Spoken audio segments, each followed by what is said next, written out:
Bugün 31 yaşlı bəy pasiyentimiz otoplastik əməliyyatı icra edəcəyik. Əslində bizdən öncə, səhv etmirəmsə 1-2 il öncə başqa bir mərkəzdə otoplastik əməliyyatı icra etmişdilər. Lakin pasiyentimiz də dediyinə görə bir aydan sonra yenə də eyni nəticəyə qayıtdı qulağın forması. Göstərmək istədik ki, yəni bizdən öncəki əməliyyatda sadəcə dəri kəsilib götürülüb, qığırdağa heç bir halda müdaxilə olunmayıb. Gördüyünüz kimi qığırdaq açıqlığı yerindədir. Təbii ki, əvvəl görmədiyimizə görə bir söz deyə bilmirəm, amma digər qulaq əməliyyatı etdik və orada da qığırdaqda heç bir kəsik aparılması, qığırdağa heç bir tikiş qoyulması haqqında bir bəlirti görmədik.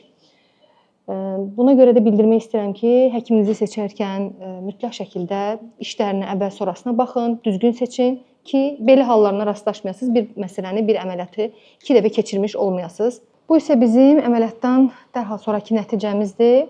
Qığırdaq xaric etdik, təbii ki, üzərindəki artıq dərini də xaric etdik və hər bir pasiyentimizə əməliyyatdan sonra xaric etdiyimiz materialları mütləq şəkildə göstəririk və hər birinizə də məsləhət görürəm ki, həkiminizdən əməliyyat sonrası xaric olunan materialları da tələb edəsiniz ki, sonra belə bir halla siz də rastlaşmayasınız. Hər kəsə uğurlar arzu edirəm.